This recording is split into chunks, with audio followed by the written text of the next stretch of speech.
Bienvenue dans la rétrospective de la période des questions. Ici Donna Skelly, présidente de l'Assemblée législative de l'Ontario. Attachez vos ceintures, en route pour 1986. L'année où Microsoft est entré en bourse et l'Oprah Winfrey Show a commencé. L'époque où Wayne Gretzky était au sommet avec les Oilers d'Edmonton, où il a battu son propre record de la LNH de plus d'aides et de plus de points en une saison. Des records qu'il détient toujours aujourd'hui. Mais maintenant, écoutons ce dont la Chambre débattait à l'époque.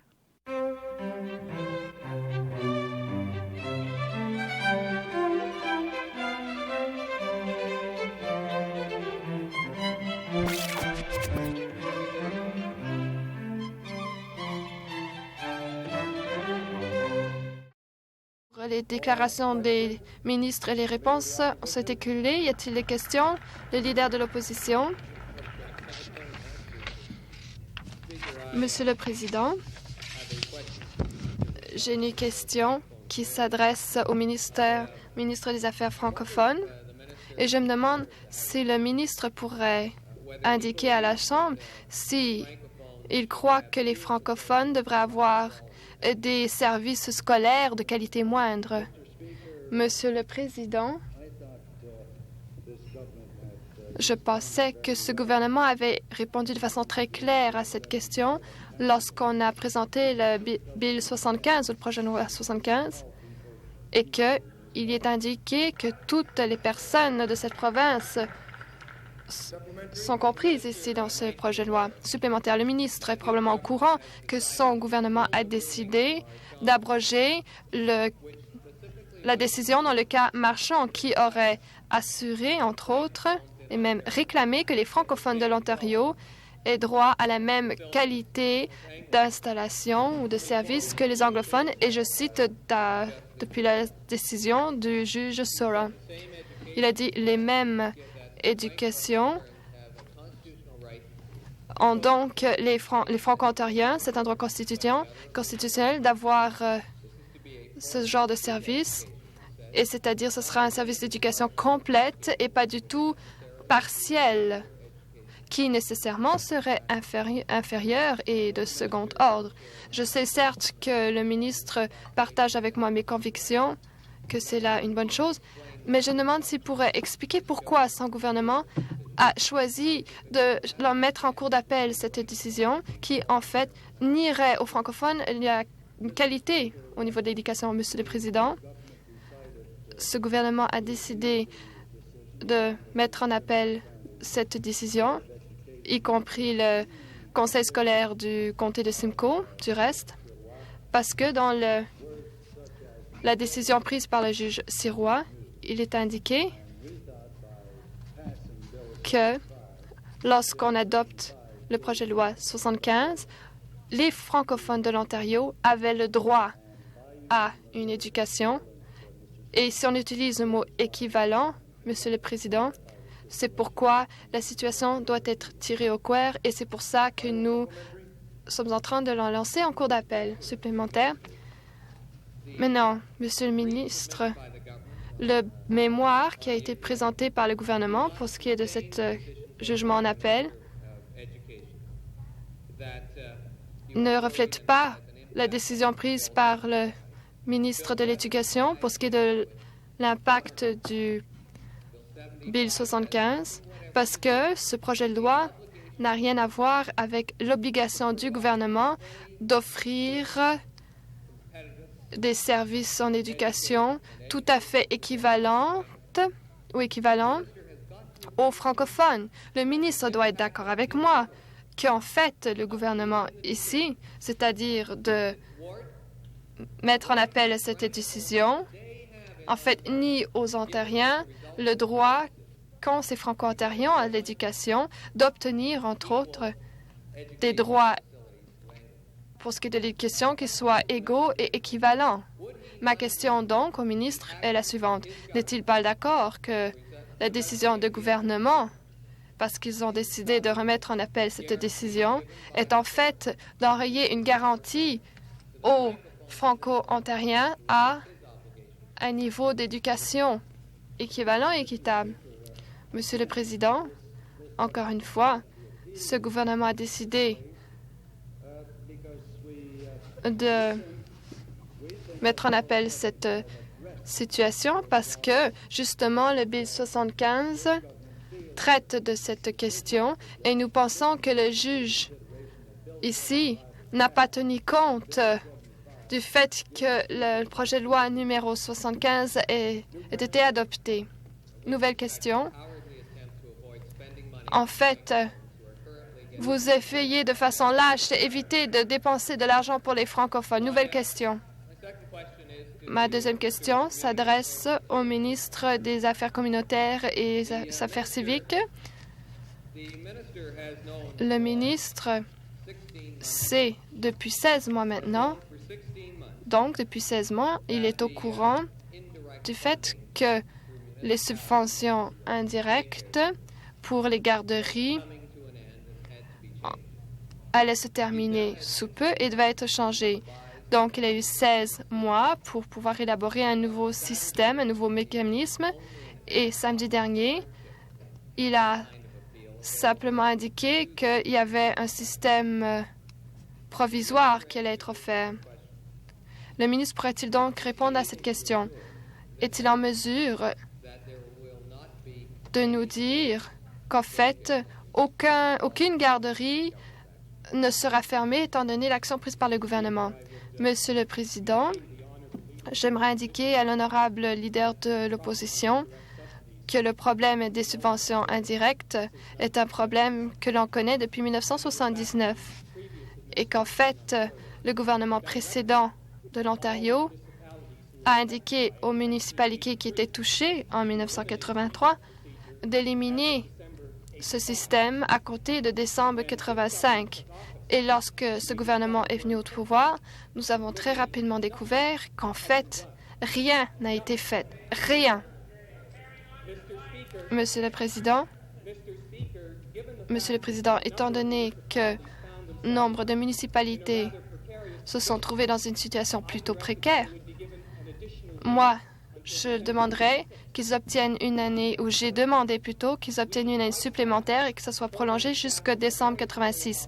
Et mon personnel a travaillé avec ces municipalités au cours de l'année et en fait, nous avons pu résoudre beaucoup de problèmes. Certes, il reste que quelques cas à résoudre et nous avons indiqué à ces municipalités qui sont par ailleurs prêts à collaborer avec nous, par exemple, de tirer un avantage maximal des programmes qui existent. Ceux qui sont prêts à collaborer avec nous recevront, au cours du processus de révision que j'ai décrivé samedi dernier, une subvention de transition. Et je crois que c'est là une façon tout à fait équitable de traiter de cette question. Question supplémentaire. Si le ministre veut rappeler à la Chambre, comme il a fait, que ce problème existe depuis quelque temps déjà, il a raison. Il ne fait que mettre l'accent sur le fait qu'il n'y a rien que ce ministre peut faire pour rejeter le blâme sur les 42 ans d'administration de l'ancien gouvernement. En fait, il a eu 16 mois pour attaquer ce problème. Le ministre ne peut pas obtenir de l'approbation. Le ministre doit maintenant adopter une mesure temporaire. Ma question au ministre, on l'a cité vendredi, nous voulons assurer que ce service devient un service au public et non pas un service pour les assistés sociaux. Comment peut-il expliquer qu'il est en train d'accorder des dons à certaines personnes, à certaines garderies pour les garder ouvertes à la discrétion du ministère? Et il s'agit là des garderies qui ont des difficultés. Et ce, après 16 mois. Est-ce qu'il peut nous donner cette garantie? Monsieur le Président, le chef de l'opposition aurait reconnu, s'il avait entendu tout le discours, que ce que je voulais dire, c'est que dans ces communautés, dans ces municipalités où il y a le danger qu'une garderie puisse fermer, et là où les municipalités veulent bien collaborer avec nous, nous allons fournir les fonds additionnels de manière à assurer que ces garderies ne vont pas fermer. Dernière question supplémentaire. pour dire au ministre qu'au même moment où il faisait ce discours à Toronto, il y avait une conférence sur les garderies à Thunder Bay.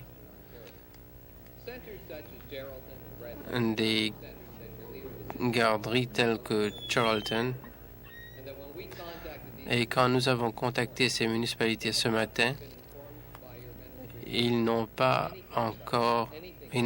rien reçu de documentation de votre ministère à propos de ce que vous avez dit samedi. Il n'y a jamais eu de consultation ou de discussion. Voilà ma question. Il peut parler de Geraldton, Red Lake et de plusieurs communautés du Nord. Il peut les débarrasser de leurs soucis en faisant une déclaration selon laquelle il va s'assurer qu'il n'y aura pas une seule garderie qui va fermer ses portes en Ontario. Soit vous êtes prêt à faire cette déclaration, à vous engager, soit vous n'êtes pas. Est-ce que vous êtes prêt à prendre un tel engagement?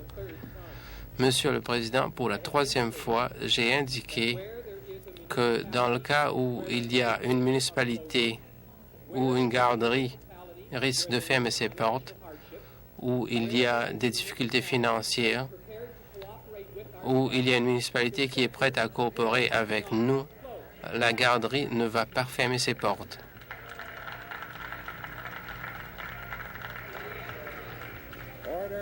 À l'ordre.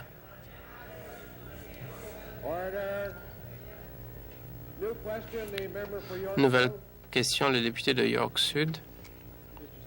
Monsieur le Président, étant donné que le ministre a retardé même la publication d'un livre blanc dans un délai raisonnable,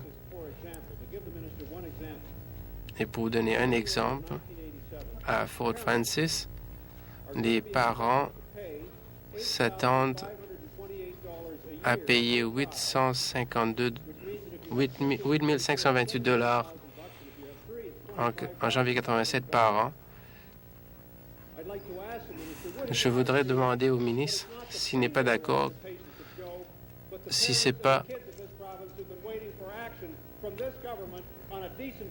le Premier ministre a beaucoup de patience, alors que les parents qui attendent la prise de mesures par le gouvernement sans avoir à payer 25 000 ou 8 500 $ par an.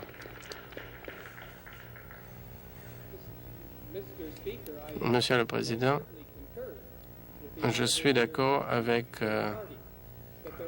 le chef du Parti néo-démocrate qu'il y a de nombreux parents dans cette province, non seulement dans les endroits dont il a parlé, mais dans d'autres endroits aussi, qui font face à de grands problèmes en ce qui concerne la garde des enfants. Il y a aussi la possibilité d'avoir accès à ces soins. D'autres, en ce qui concerne le choix. Et il y a toute une série de questions qui doivent être résolues. Je voudrais toutefois rappeler aux députés qu'il faut y avoir une collaboration étroite compte tenu des coûts pour l'expansion de ce service, et il faut une collaboration entre nous-mêmes et le gouvernement fédéral. Monsieur le Président, les livres blancs n'assurent pas les services, n'assurent pas les subventions et non plus le jeu auquel il s'adonne avec le gouvernement fédéral. C'est là la pire excuse pour ne rien faire. Si on pouvait offrir des garderies en Saskatchewan au début des années 60, comment ça se fait qu'on ne peut pas offrir de tels services en Ontario maintenant? Est-ce que le ministre veut dire que les garderies à but non lucratif qui sont établies devront attendre le programme fédéral avant de recevoir des subventions du gouvernement provincial? Monsieur le Président, je voudrais signaler aux députés que ce gouvernement a en fait pris certaines mesures concernant plusieurs questions.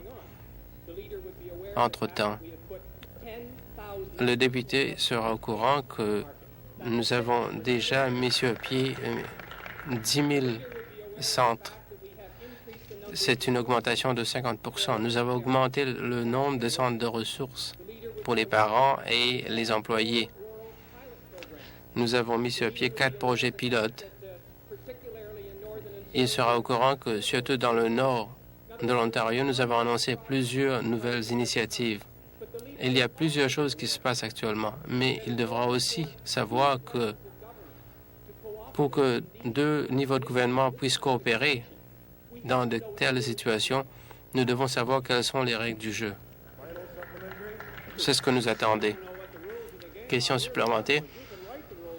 Si vous voulez savoir quelles sont les règles du jeu, vous faites partie du gouvernement. C'est à vous d'écrire les règles si vous le voulez. Vous rédigez les règles pour Dryden, pour Fort Francis. Et les parents maintenant doivent se demander quels enfants vont recevoir la possibilité d'être dans les garderies et quels parents devront éviter. Est-ce que le ministre ne se rend pas compte que l'échec de ce gouvernement de prendre les mesures nécessaires et d'organiser le transfert des fonds à des garderies est vraiment un échec monumental? Et il y a de nombreux parents qui ne peuvent pas se permettre de telles dépenses pour garder leurs enfants dans les garderies. Je conseillerais aux députés j'avertirai le député que parmi les initiatives que nous avons prises, dépasser largement le rôle que devait jouer le gouvernement provincial. Certaines étaient de l'ordre de 60 % plutôt que 50, d'autres 70 %. Il y a en fait des limites financières en ce qui concerne le nombre d'initiatives. Nous sommes prêts à jouer notre rôle, mais les garderies ne sont pas seulement, la garde des enfants n'est pas seulement une responsabilité provinciale. Nous avons dit, le gouvernement fédéral a annoncé qu'ils ont reconnu leurs responsabilités. Ils sont prêts à discuter avec nous, avec les employeurs, avec les syndicats, afin de pouvoir mettre sur pied une façon équitable de partager les coûts. Nous sommes d'accord avec eux, mais nous devons savoir d'abord combien nous allons recevoir. Le député de Windsor-Riverside, ma question s'adresse au ministre de la Santé. Est-ce que le ministre pense qu'il est approprié que McCoy de Gravenhurst soit obligé de payer 150 $ de frais administratifs au Dr Steinberg pour savoir si la fertilisation pour une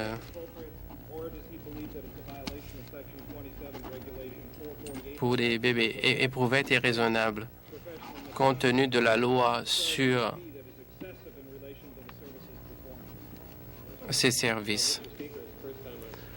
C'est la première fois que j'entends parler de cette question. Je vais l'étudier et j'aimerais savoir ce qui se passe et le député devra savoir que la personne qu'il a rencontrée et l'association des médecins a jeté un coup d'œil de ce qui se passe concernant l'accessibilité aux services. Je peux dire aux députés que nous travaillons en collaboration avec l'association des médecins et nous essayons de déterminer le rôle que le collège doit jouer en ce qui concerne les frais dont il nous a parlé. Je tiendrai le député au courant des résultats de mon enquête. Question supplémentaire. Le cas dont je parle a été discuté en beaucoup de détails dans le Toronto Star le samedi. Le Dr. Railton de l'association médicale avait dit, mais s'il y a autant de problèmes pour accueillir des fonds, je me demande si c'est vraiment nécessaire d'avoir un tel programme. Pense-t-il que c'est juste que ce soit les médecins qui décident qui c'est qui doit avoir des enfants dans cette province et qui c'est qui ne doit pas avoir des enfants? Et est-ce que c'est juste que ce soit les médecins qui décident qui c'est qui peut avoir accès aux services médicaux? Je ne pense pas que le rôle du président de l'association médicale doit décider qui peut avoir des enfants ou non. Je peux dire aux députés que la réunion que j'ai eue avec l'association mardi a résulté en une déclaration très spécifique du président pour dire jusqu'à quel point il a honte des activités de certains membres de cette profession en ce qui concerne l'accès aux services. Monsieur le Président, nous poursuivons cette question et nous irons plus loin quand l'association nous communiquera ses opinions et ses résultats, ainsi que quand nous recevrons les résultats du Collège des médecins. On a reçu les réponses du Collège des médecins en juillet et ils étaient censés recevoir une réponse du ministère en juillet. Je voudrais demander au ministre s'il pense que c'est approprié que le Dr Bernstein va réclamer 250 $ en plus des 400 $ qui a été payés, 50 du barème des frais, les soins obstétriques et l'accouchement 497, autres services 250. Il n'y a pas eu de préavis. Est-ce que cela est approprié? Est-ce que le ministre va permettre cet état de choses de continuer? Non, Monsieur le Président, je ne pense pas que le député pense pas je pense pas que le député pense que ce soit juste et moi non plus, je ne pense pas.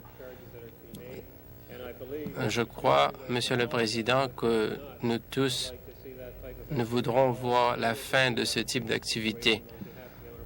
Et je vais étudier la question.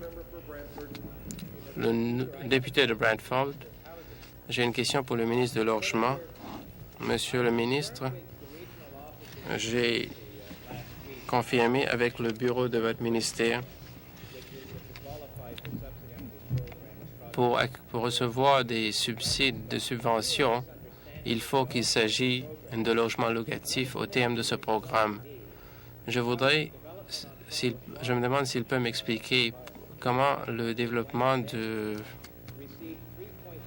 Waterfront à Toronto, comment c'est possible que Wayne et Dansky puissent recevoir 3,5 millions de dollars. Comment ça se fait que cette compagnie qui est représentée par Flashman, qui a des liens étroits avec le Parti libéral, qui a contacté votre ministère, quelles sont ces déclarations? Monsieur le ministre? Je n'entends rien.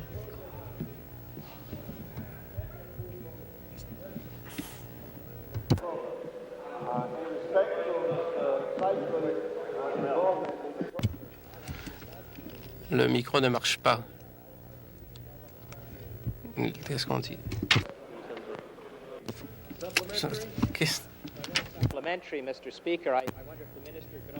Je voudrais demander si le ministre peut nous dire si une partie de ces 3,5 millions de dollars a fini dans les poches de M. Flashman, comme c'était le cas dans l'affaire Kaplan. C'est ça votre question? Comme question supplémentaire, je voudrais demander au ministre comment la construction de 2 tours d'appartements sur des terrains qui étaient occupés par des élévateurs de grains puisse être considéré comme conversion des bâtiments qui existent déjà.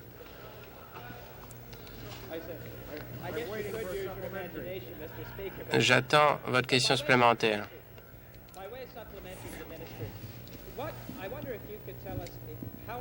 Je me demande si vous pouvez nous expliquer comment vous pouvez refuser des fonds pour la conversion à d'autres constructeurs quand maintenant ces fonds n'ont pas servi à la conversion dans ce cas et ils peuvent servir à n'importe quelle autre construction. Monsieur le ministre, Monsieur le Président, comme je l'ai dit, le projet avait satisfait les critères pour la conversion. Le député est peut-être pas d'accord, mais les critères étaient satisfaits. Monsieur le Président, la politique en ce qui concerne le logement vise à produire le plus grand nombre de logements locatifs. Je ne sais pas pourquoi nous ne devons pas le faire. Le député a suggéré, a demandé si je peux garantir si une partie de cet argent est entrée dans les poches a fini dans les poches de M. Flashman. Je ne peux pas répondre à cette question. Si M. Flashman a travaillé comme conseiller, il a le droit d'être payé. Nouvelle question. Une question de privilège. J'avais dit, au lieu de donner le nom comme Dr. Steinberg, j'aurais dit à Dr. Crouch, le député de Nickel Belt. Merci, Monsieur le Président. J'ai une question pour le ministre de l'Environnement. Le ministre doit savoir que vendredi dernier, il y avait du BPC qui est tombé près de l'alimentation en eau à Chapleau. Est-ce que le ministre peut nous dire comment ça se fait que malgré le fait que l'explosion a eu lieu et le déversement des BPC dans l'eau a eu lieu très tôt samedi, c'est seulement dimanche, que les médecins ont dit aux gens de ne pas consommer l'eau au cas où il y aurait de contamination. Mais le ministre et son personnel ne le savaient pas au moment où les gens de la communauté buvaient cette eau. Monsieur le ministre, d'abord, comme le député a bien signalé, je crois que c'est important à toute cette situation que l'analyse des échantillons de l'eau de la rivière Chapleau ont indiqué qu'ils ne comprenaient aucun BPC. Et en fait, les échantillons ont été prélevés le 24 et 25 octobre et ont été analysés le dimanche au laboratoire. Alors, quand il y a des échantillons qui ont été pris, je comprends que les échantillons étaient testés à Toronto. Bien sûr, dans ce cas en particulier, chaque fois qu'il y a eu des incidents qui comprennent le BPC, les gens sont inquiets. C'est ce que j'ai compris. Mais en tant que ministre et quelqu'un qui exploite l'usine était sur les lieux à ce moment-là, à cause de l'heure que l'explosion a eu lieu, il était difficile de détecter quelle était la raison pour la fermeture, pour la coupure de courant. Et l'Hydro a finalement déterminé qu'il s'agissait d'une explosion et qu'il y a eu une fuite de BPC dans le sol qui était reliée à des égouts menant à la rivière. Question supplémentaire? Oui, le ministre n'a pas répondu à nos rappels. Est-ce que le ministre pourrait-il nous dire, étant donné qu'il y a 7 autres transformateurs au même site et qui fonctionnent encore, qu'est-ce qu'il peut nous dire donc qu'en fait, il ne risque pas de se reproduire la même chose, le ministre? Je crois que le ministre comprendrait qu'il s'agit d'un problème auquel on a fait face au niveau national. Et en fait, ces BPC, on s'en sert dans nos transformateurs partout. Et l'Hydro et autres installations donc se servent de ceci. Et nous allons discuter avec Hydro pour ce qui est de cet incident particulier afin de s'assurer que cela ne se reproduise pas. Mais en fait, je me demande si, de part et d'autre du pays, il n'y a pas ce risque si l'on se sert du BPC dans le pays. Et en fait, nous sommes en train d'approuver un système qui permettrait de décontaminer ce qui a été contaminé et qu'en fait, on pourra également faire la distinction entre les BPC de classe 1 et de classe 2. Mais je crois que nous allons continuer à discuter avec Hydro-Ontario et d'autres compagnies du même type de part et d'autre du pays. Et Je crois que cela reflète la préoccupation du député et pouvoir au moins retirer ce genre d'utilisation de régions où il y a de l'eau potable. Oui, autre question, député de Sudbury. Ma question s'adresse au ministre du Logement.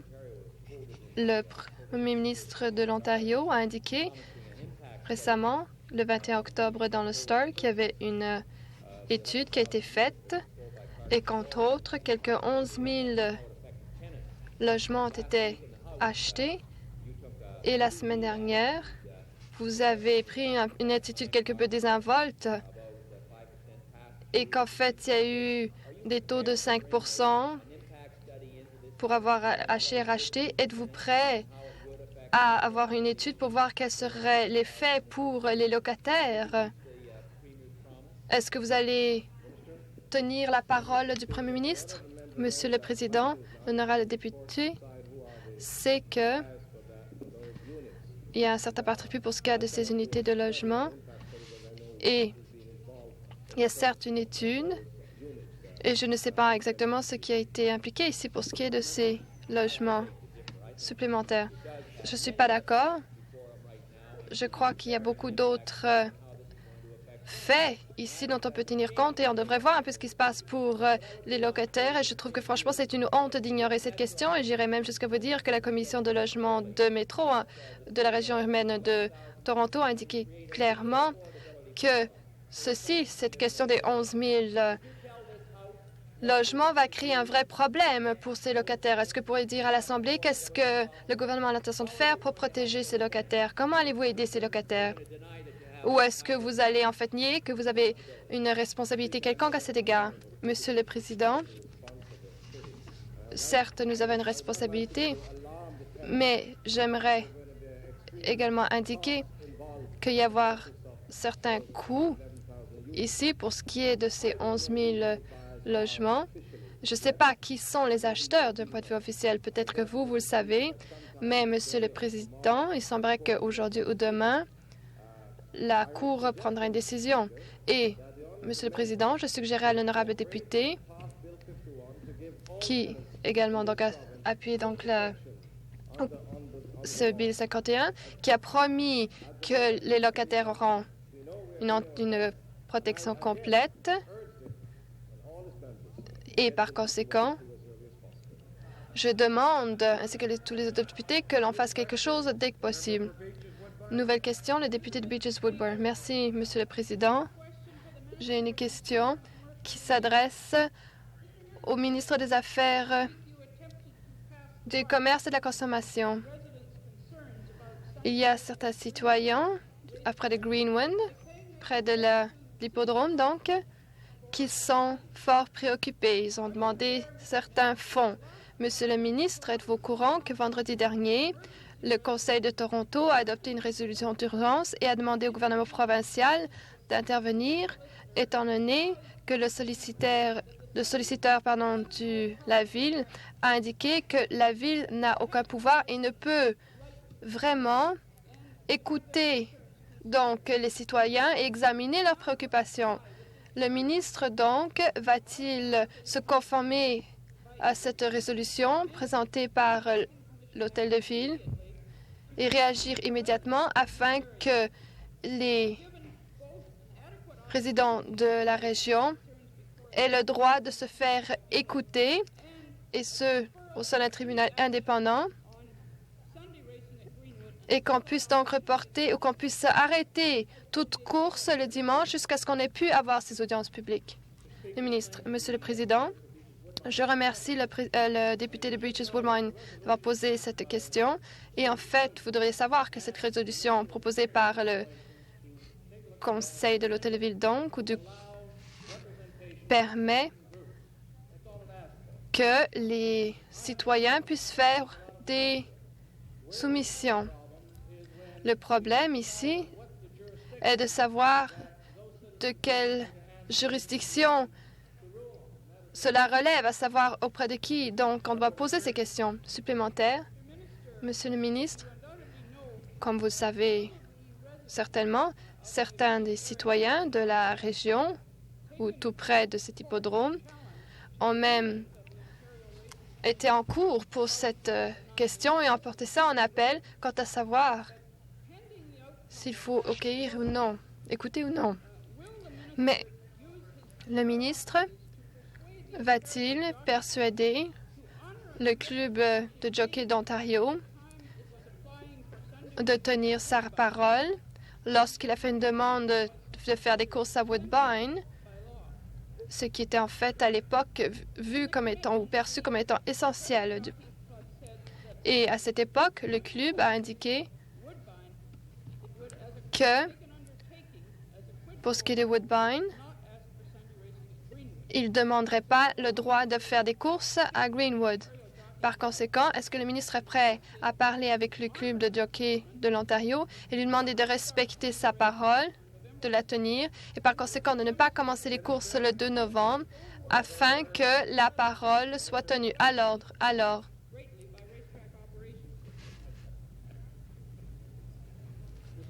Monsieur le Président, je suis prêt à faire quelque chose. Comme vous savez, la Commission des courses hippiques de l'Ontario n'a pas encore formulé de décision. Et dès que cette décision soit prise, nous ne connaissons pas encore la décision. Il se peut fort bien que la décision résout tout le problème. Mais si elle ne le fait pas, il y aura certaines règles à appliquer. Je serai prêt à le faire. Vous devrez également être au courant que nous avons certains problèmes, entre autres que les conseils municipaux, sans arrêt, se plaignent du fait qu'il y a certaines érosions de leur juridiction. Et que le ministre des Affaires municipales pourra savoir s'il y a un rôle ou non à faire.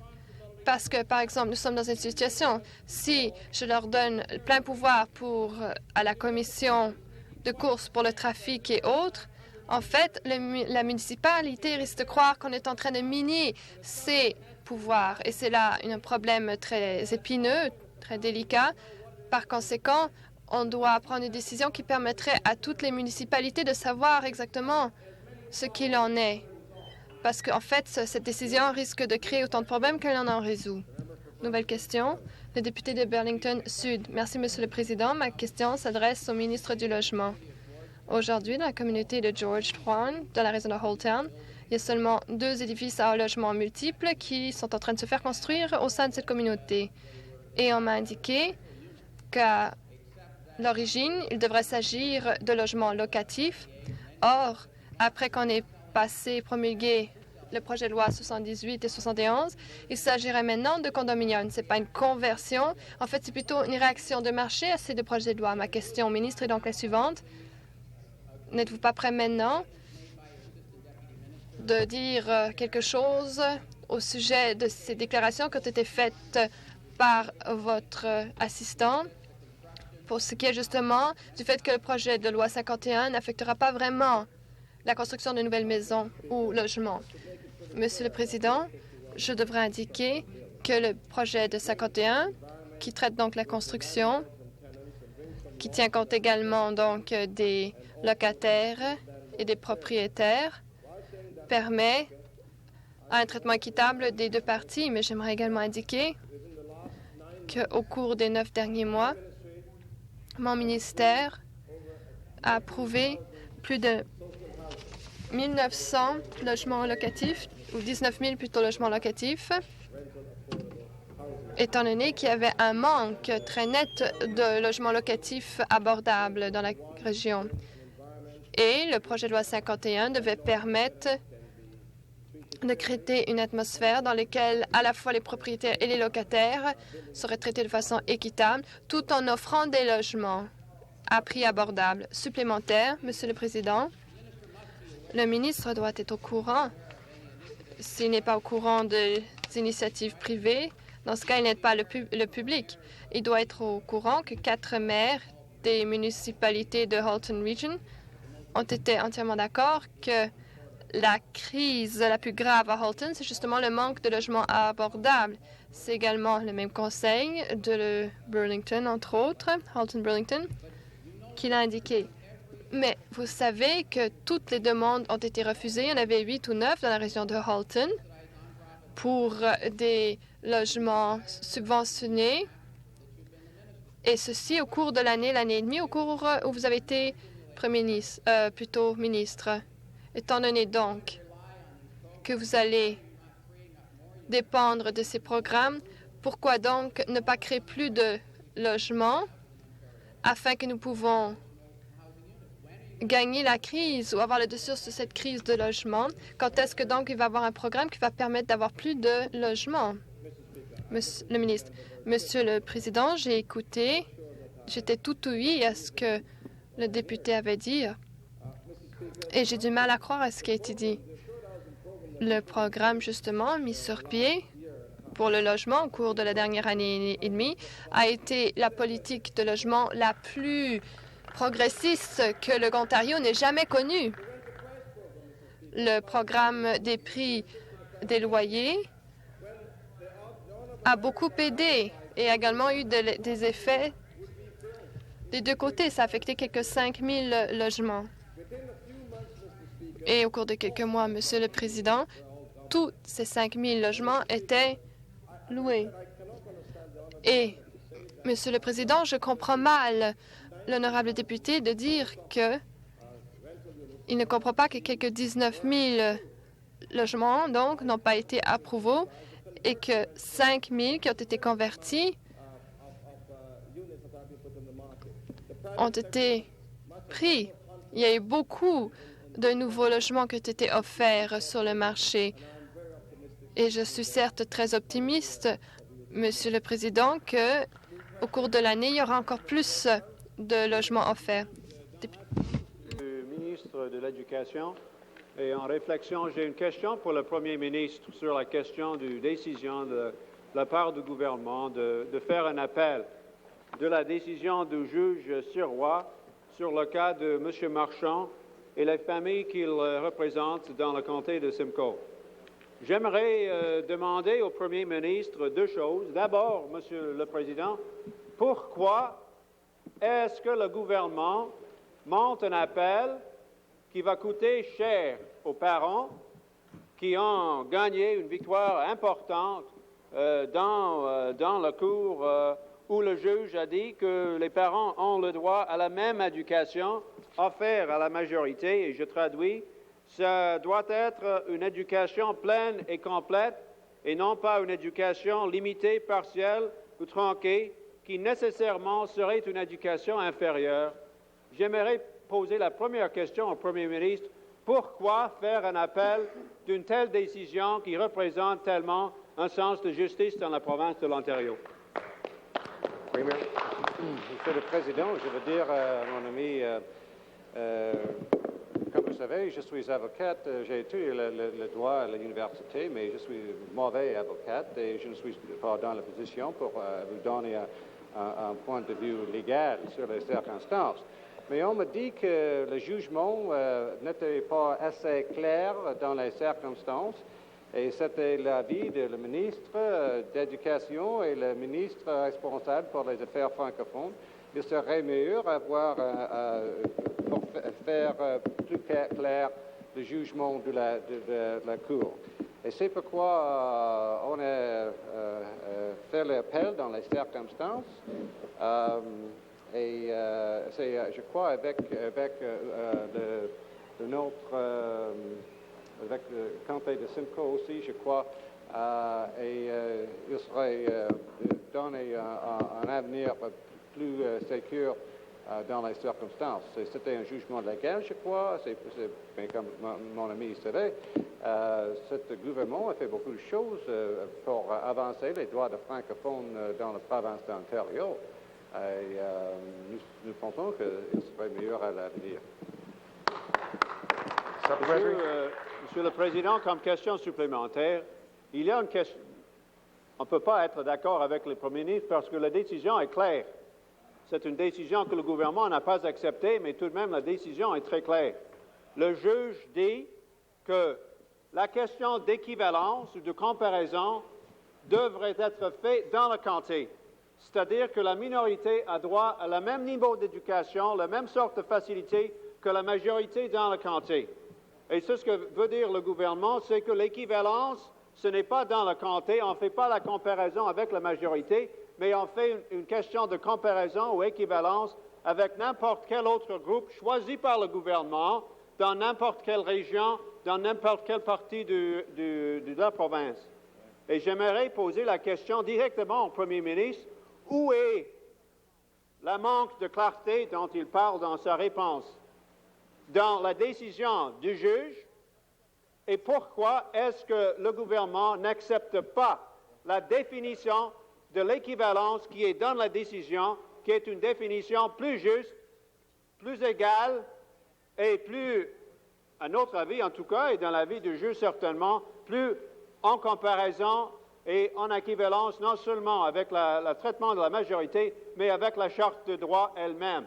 Ça, c'est la question. Pourquoi faire un appel qui va coûter les parents et qui est un pas rétrograde en ce qui concerne les niveaux de l'éducation pour la minorité francophone de la province? Je veux dire, mon ami, c'est peut-être mon ami est aussi mauvais avocat que moi. Et, moi, je ne sais pas exactement personnellement toutes les raisons pour la décision du point de vue légal, mais on me dit que c'était nécessaire dans les circonstances et ce n'est pas contre les intérêts des francophones de l'Ontario, parce que, comme vous savez, c'est ce gouvernement ici qui a avancé tous les droits de francophones ici. C'était le ministre qui a avancé ce projet de loi et c'est de très haute importance, mais c'est d'importance d'avoir de clarté à l'avenir et c'est pourquoi, avec l'avis de les avocats, qu'on a fait cet appel. Je crois que c'est la raison, mais si peut-être le ministre peut vous aider dans les circonstances ou le ministre d'Éducation, il peut vous aider peut-être du point de vue légal, mais on me dit que c'est les circonstances avec ce projet de loi et c'est pas contre les intérêts des francophones, mais il va avancer les intérêts. New question? Nouvelle question. Le député de Sudbury. Monsieur le Président, ma question s'adresse au ministre du Logement.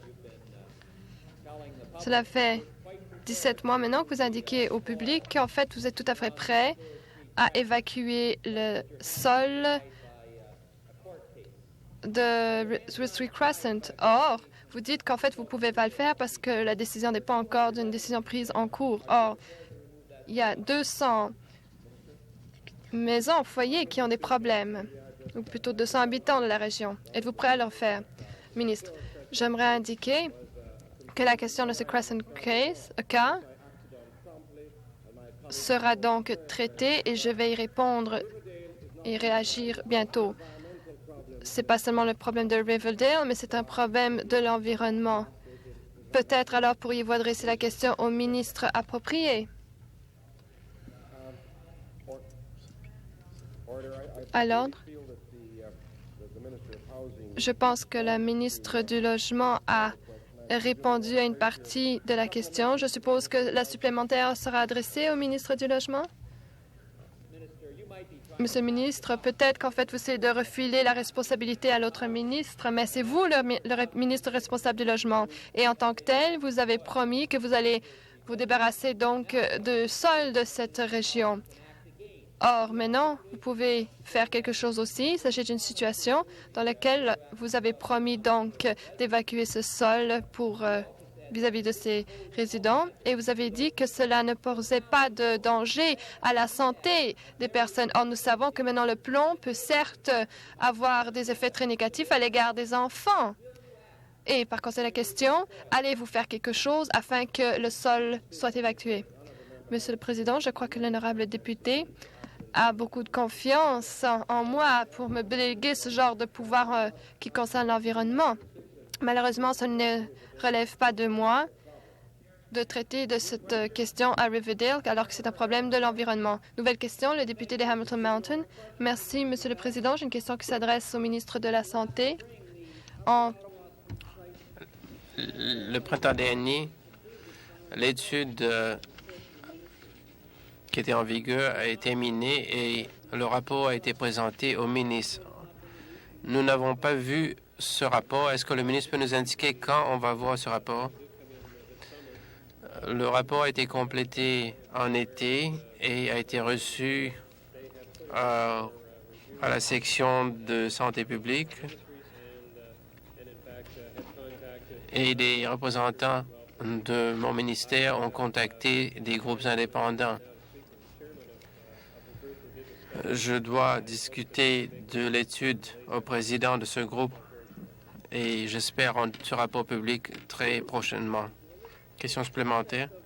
Monsieur le Président, ce processus de révision ne soulève pas d'objection. C'est plutôt le fait que vous ne rendez pas ce rapport public qui a été fait en mai 80. Quand un rapport a été reçu en mai 83, le rapport a été rendu public le même jour à Hamilton. Maintenant que le comité a fermé ses bureaux, chacun est parti de son côté. Je suppose on peut savoir où ils sont, mais personne n'est là à Hamilton pour rendre public ce rapport. Pourquoi refusez-vous de le divulguer? Je crois que les circonstances étaient différentes. Je connais le président de ce comité, mais le rapport ont indiqué que lui, il aurait aimé avoir un forum public pour rendre ce rapport public. En fait, le président lui-même part pour un voyage assez long. Nous essayons de rendre ce rapport public après que nous aurons reçu les informations. Et nous sommes en voie d'établir un échéancier pour ce rapport. Il convient de noter, Monsieur le Président, que de nombreuses sections de ce rapport ont déjà été circulées à diverses personnes, y compris des gens du ministère de l'Environnement et du ministère du Travail qu'on a contactés au cours de ces audiences. Je voudrais dire à l'honorable député que j'ai l'intention de rendre tout le rapport public le plus vite possible. Nouvelle question. Le député de Sarnia. Ma question s'adresse au ministre des collèges et des universités. Comme le ministre le sait, il y a quelques mois, nous avons posé une question à propos des travailleurs sur les îles dans mon comté. Il s'agit d'une réduction à la suite des remerciements, des licenciements dans des usines qui fabriquent la tétraéthyle. C'est une question que j'ai fait part au Premier ministre aussi. Et nous avons actuellement des programmes de recyclage et d'autres programmes qui pourraient être établis par le gouvernement avec la collaboration du ministère de l'Environnement. Je me demande si le ministre pourrait nous indiquer s'il a eu des discussions portant sur le recyclage de ces employés afin qu'ils puissent trouver de l'emploi dans d'autres domaines. Monsieur le Président, mon ami de Sarnia a raison. Il a en effet discuté de cette question avec le Premier ministre et avec moi-même. Au cours de mes discussions avec lui, j'ai signalé que ce domaine dans le recyclage des employés est une responsabilité fédérale au cours de sa stratégie. J'ai l'intention d'écrire au ministre fédéral pour savoir comment ça se fait que ces employés ne reçoivent pas les mêmes occasions pour la formation que les autres employés de la même région. Jusqu'à présent, je n'ai pas reçu de réponse et j'attends toujours. Question supplémentaire. Je remercie le ministre de ses efforts et je voudrais lui dire tout ça aussi que j'ai parlé aussi des impacts économiques dans mon comté. Mais en ce qui concerne le recyclage et aussi pour l'emploi ultérieur de cette usine et le développement des produits, je voudrais avertir. Question qu'une délégation locale s'est rendue à Ethel Corporation, à Richmond, Virginia. Ils ont dit qu'ils vont coopérer et essayer de voir quelles sont les alternatives.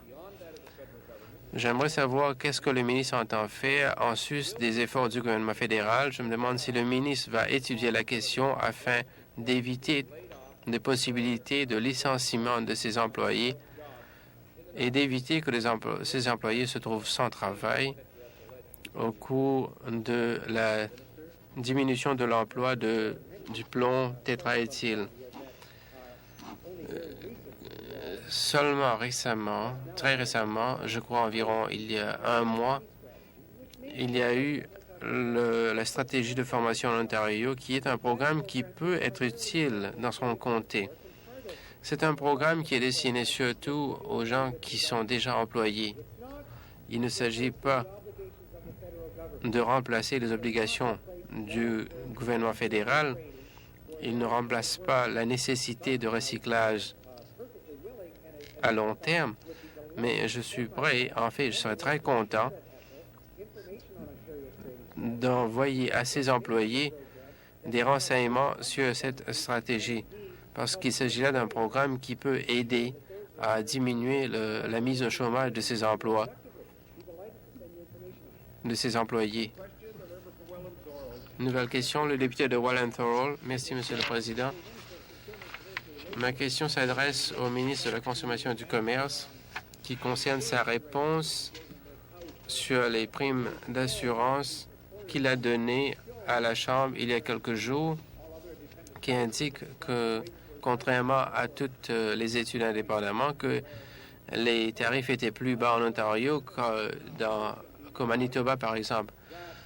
J'aimerais demander au ministre s'il peut démentir, s'il peut contester le fait que les tarifs cités en Ontario, c'était des primes qui étaient en vigueur en 1966 et que cette année, il y a eu une augmentation importante, alors que ceux de Manitoba étaient des primes qui étaient en vigueur actuellement.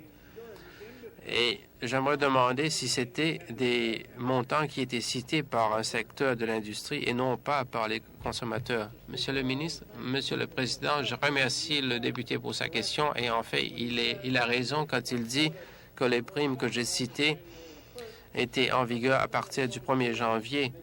Mais afin qu'il ne se sent pas laissé pour compte, je voudrais citer les tarifs en vigueur le 15 octobre pour les mêmes catégories comme le député le sait parce que je lui ai donné tous les détails. Pour Vancouver, Colombie-Britannique, 652 $. Regina, 473 $. Winnipeg, Manitoba, 561 $. London, Ontario, 486 $.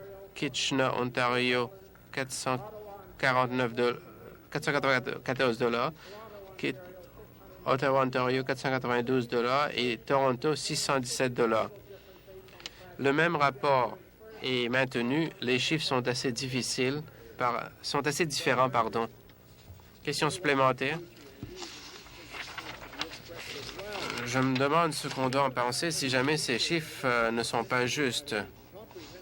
Compte tenu qu'une étude complète a été faite par Woods Gordon avec un comité spécial de cette Chambre il y a environ 8 ans, ils ont trouvé qu'il y a eu 28 % de plus pour chaque dollar qu'on a payé comme prime. Compte tenu le contraste entre ces plans et celui de l'Ontario ont augmenté, pourquoi n'avez-vous pas demandé à Woods Gordon ou toute autre firme d'experts comptables d'effectuer une étude des primes au Manitoba et en Ontario afin que vous n'aurez pas à venir ici défendre les intérêts des compagnies d'assurance? Et, Monsieur le ministre, je trouve assez étrange que le ministre va me critiquer pour donner des chiffres qui datent de 6 mois, alors que lui, il donnait des chiffres qui datent de 8 ans. Nouvelle question. Le député de Durham-York. J'ai une question pour le ministre de l'Agriculture. Vendredi, la taxe sur le blé d'Inde américain sera mise en vigueur. Et ils essaient d'exporter le plus possible afin d'éviter de payer cette taxe. Nombreuses de ces compagnies ont bénéficié des programmes de l'Ontario. Combien des présidents de ces compagnies avez-vous téléphoné au cours des dernières semaines? Monsieur le ministre, Monsieur le Président, ce que j'ai fait, c'est travailler avec les producteurs de maïs en Ontario dans leurs efforts d'obtenir des droits compensatoires sur le maïs qui vient des États-Unis. Nous avons lu dans le Toronto Star un article qui n'était pas tout à fait juste. Cet article indiquait qu'une décision a été prise à propos des droits compensatoires sur le maïs. Mais nous avons vu un article dans le Globe and Mail aujourd'hui qui disait qu'on n'avait pas pris de décision et que le ministère des Revenus à Ottawa n'a pas encore décidé s'ils vont aller de l'avant avec l'imposition de ce tarif. Je peux vous dire que j'ai travaillé en collaboration avec les producteurs de maïs pour soutenir leurs efforts pour obtenir qu'on adopte des droits compensatoires sur le maïs. Le temps pour toutes les questions